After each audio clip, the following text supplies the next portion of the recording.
Halo teman-teman, selamat datang kembali di channel Cerpen Remaja.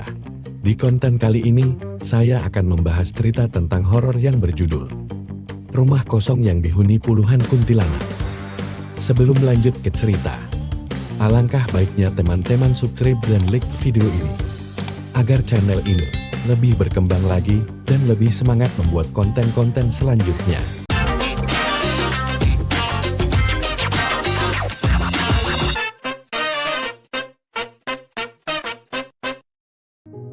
Di sebuah desa terpencil, terdapat sebuah rumah kosong yang dikenal oleh penduduk sekitar sebagai rumah berhantu. Rumah tersebut sudah lama ditinggalkan oleh pemiliknya tanpa alasan yang jelas, konon. Rumah itu dihuni oleh puluhan kuntilanak yang sering menampakkan diri kepada siapapun yang berani mendekatinya. Cerita ini dimulai dengan seorang pemuda bernama Rudy yang baru pindah ke desa tersebut. Ia sering mendengar bisikan-bisikan dari tetangganya tentang rumah kosong yang menyeramkan itu. Namun, sebagai orang yang tidak mudah percaya pada hal-hal gaib, Rudy memutuskan untuk menyelidiki sendiri. Suatu malam, Rudy memberanikan diri untuk pergi ke rumah kosong tersebut. Dengan senter di tangan dan hati yang berdebar, ia membuka gerbang yang berderit pelan. Saat melangkah masuk ke halaman rumah, udara tiba-tiba terasa dingin dan sunyi. Rudy merasa ada sesuatu yang mengawasinya. Tetapi ia mengabaikannya dan terus melangkah. Saat memasuki ruang tamu yang gelap, Rudy melihat bayangan-bayangan bergerak cepat di sudut matanya. Ketika ia menyorotkan senternya, bayangan itu menghilang. Rudy mencoba meyakinkan dirinya bahwa itu hanyalah bayangannya sendiri. Namun, semakin dalam ia masuk ke dalam rumah, semakin banyak bayangan yang muncul. Di lantai 2, Rudy mendengar suara tawa yang menyeramkan. Suara itu membuat bulu kuduknya meremang. Ia mencoba mencari sumber suara tersebut dan menemukan sebuah kamar yang pintunya sedikit terbuka. Dengan hati-hati, Rudy membuka pintu tersebut. Di dalam kamar, ia melihat sosok wanita berambut panjang dengan wajah pucat dan mata merah menyala. Kuntilanak itu menatap Rudy dengan tatapan kosong dan tiba-tiba menghilang. Rudy merasa ketakutan, namun ia tetap ingin mengetahui lebih banyak. Ia memasuki kamar tersebut dan menemukan sebuah buku harian yang tergeletak di atas meja. Buku harian itu milik seorang wanita bernama Sari yang ternyata adalah salah satu korban pembunuhan di rumah tersebut. Dalam buku harian itu, Sari menulis tentang bagaimana ia dan teman-temannya dibunuh dengan kejam oleh pemilik rumah yang gila. Kuntilanak-kuntilanak yang menghuni rumah itu ternyata adalah roh-roh para korban pembunuhan yang belum tenang.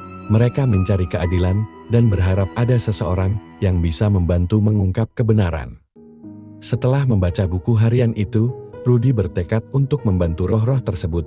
Ia melaporkan temuan-temuannya kepada polisi, yang kemudian menyelidiki lebih lanjut dan menemukan bukti-bukti pembunuhan yang terjadi di rumah tersebut. Akhirnya, pemilik rumah yang sudah lama melarikan diri berhasil ditangkap. Roh-roh kuntilanak yang menghuni rumah itu pun akhirnya bisa tenang dan pergi menuju alam baka. Rumah yang dulunya penuh dengan kengerian kini menjadi tenang. Rudy pun dihormati oleh penduduk desa atas keberaniannya mengungkap misteri rumah berhantu tersebut. Setelah roh-roh kuntilanak itu pergi menuju alam baka, ketenangan kembali ke desa.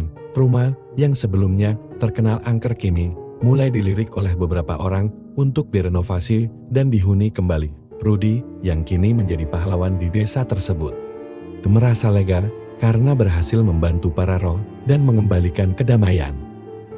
Namun, malam itu, Rudy merasakan kegelisahan yang aneh.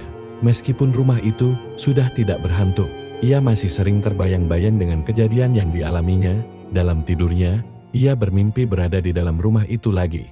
Tapi kali ini, ada sesuatu yang berbeda di mimpinya. Ia mendengar suara tangisan seorang anak kecil. Rudy terbangun dengan keringat dingin di dahinya. Mimpi itu terasa sangat nyata. Ia pun memutuskan untuk kembali ke rumah itu keesokan harinya, hanya untuk memastikan semuanya benar-benar sudah selesai. Saat matahari terbit, Rudy berjalan menuju rumah kosong itu.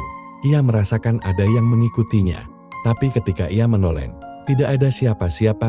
Sesampainya di rumah, ia merasa udara di sekitarnya berubah menjadi lebih dingin. Sama seperti saat pertama kali ia masuk ke rumah itu. Rudy memasuki rumah dengan hati-hati, menyusuri setiap sudut, untuk memastikan bahwa tidak ada lagi roh yang tertinggal. Namun, saat ia memasuki ruang bawah tanah yang sebelumnya tidak ia periksa, ia mendengar suara tangisan anak kecil lagi. Rudy mengikuti suara itu dan menemukan sebuah pintu kecil yang tersembunyi di balik rak kayu.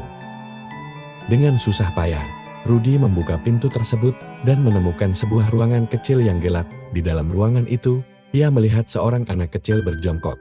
Menangis, Rudy mencoba mendekati anak itu, tetapi tiba-tiba anak itu menghilang dan muncul kembali di sudut ruangan dengan tatapan kosong. Rudy merasa ada sesuatu yang sangat salah. Ia mencoba berkomunikasi dengan anak itu dan mengetahui bahwa anak tersebut adalah korban lain yang terlupakan.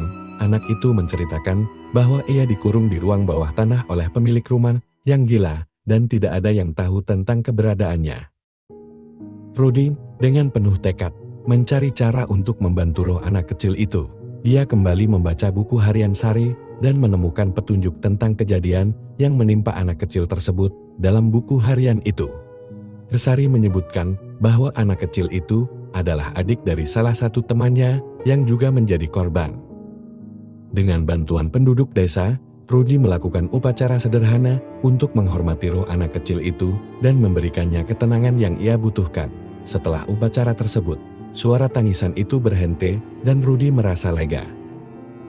Rumah itu akhirnya benar-benar tenang dan siap untuk direnovasi dan dihuni kembali. Penduduk desa berterima kasih kepada Rudy atas keberanian dan ketabahannya dalam mengungkap semua misteri yang menghantui rumah itu. Rudy pun belajar bahwa kadang-kadang keberanian untuk menghadapi ketakutan terbesar kita dapat membawa kedamaian tidak hanya bagi kita, tetapi juga bagi mereka yang sudah tiada.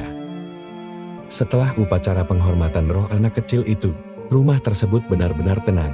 Rudy kini merasa lega karena telah membantu semua roh yang terperangkap di rumah itu untuk menemukan kedamaian. Desa kembali hidup dengan suasana yang lebih tenang dan damai.